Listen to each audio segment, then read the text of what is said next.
Assalamualaikum to all of you. Welcome to Toppers Academy. In this video, आज question number 2 exercise 1.1 का, पिछली video में मैंने question number 1 cover करा था, जो कि मैंने बहुत डिटेल में सबको समझा दिया है। Now in question 2, convert the following into decimal function and indicate terminating and non-terminating decimal fraction। सबसे पहले जितने भी यहाँ पे इन्होंने क्वेश्चंस दिए हैं उनको डेसिमल फ्रैक्शन में कन्वर्ट करेंगे, यानी कि उनको कैलकुलेट करके पॉइंट में लिख लो। And indicate terminating and non terminating decimal fractions. पहले मैं ये क्लियर कर देता हूँ टर्मिनेटिंग क्या होते हैं, then non terminating. Terminating function वो होते हैं जिनको हम सॉल्व करेंगे, यानी कि हम सिंप्लीफाई करें और अगर उसका आंसर कंप्लीट हो जाए, जैसे कि 0.31 समथिंग 0.31 यहाँ के आंसर कंप्लीट हो गया तो ये टर्मिनेटिंग कहलाएगा। और अगर जैसे कि मैंने एक चीज़ को मल्टीप्लाई या सिंप्लीफाई करा और अगर उसका आंसर जैसे कि कंटिन्यूसली चल रहा है, ये चलता जाए तो ये नॉन टर्मिनेटिंग कहलाएगा। भाई इतना सा फ़र्क है। क्वेश्चन नंबर 2 बहुत ईजी है, आज की वीडियो में इसको कवर करते हैं। मैं पहले क्वेश्चंस राइट कर लेता हूँ एंड देन उनको सिंप्लीफाई करके उनका आंसर जैसे मैंने इसमें लिखा था इसमें लिख के दिखा देता हूँ, देन इसके आगे समझाता हूँ। नाउ यहाँ पर जैसे हम क्लियरली देख सकते हैं, अगर हम 5 और 8 को सिंप्लीफाई कराएं तो इसका आंसर 0.625 पॉइंट के बाद जो है वो आंसर यानी कि कंप्लीट हो चुका है। अब अगर हम क्वेश्चन नंबर 2 की बात करें, अगर हम 4 और 18 को सिंप्लीफाई कराएं तो इसका आंसर आ रहा है 0.22 और ये पॉइंट के बाद कंटिन्यूसली चल रहा है।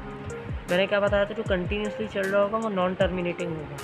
अब यहाँ पर हम क्लियरली लिख सकते हैं नॉन टर्मिनेटिंग।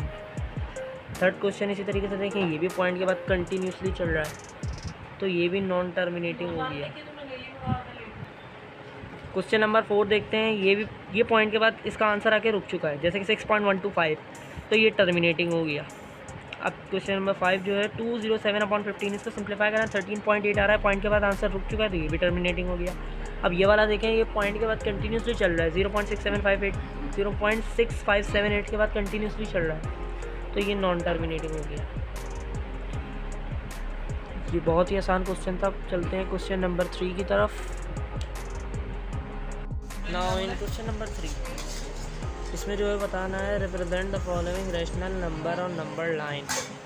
ये जितने भी रैशनल नंबर दिए हैं इनको डेसिमल में करके लाइन के ऊपर, यानी नंबर लाइन जो होती है वो ग्राफ लाइन ही कहलाती है। अब अगर हम खाली 8/10 को ग्राफ में पुट करें तो बहुत ज़्यादा मुश्किल हो जाता है, तो इसको आसान करने के लिए इसको हम पहले रेशनलाइज करके फिर इसको हम जो है ग्राफ लाइन पर पुट करेंगे। क्वेश्चन को सबसे पहले सॉल्व कर लो, इसे मैंने सिंप्लीफाई कर लिया है। अब उसके बाद एक ग्राफ लाइन बना लो, ये स्केल से बनाना ताकि कोई घपला ना हो,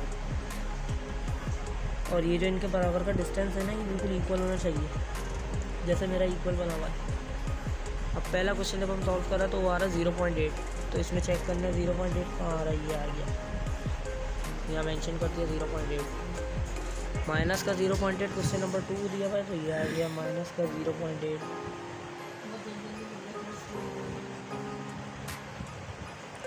अब आ जाएंगे क्वेश्चन नंबर 3 पर 1.25, तो इतनी स्पेस नहीं है वरना मैं और भी बना देता तो ये आगे तक जाएगा। ये वाला देख लेते हैं 0.6, ये रहा, तो माइनस का 0.6 क्वेश्चन नंबर 6 है तो ये आ गया माइनस का 0.6। बहुत आसान क्वेश्चन था क्वेश्चन नंबर 3।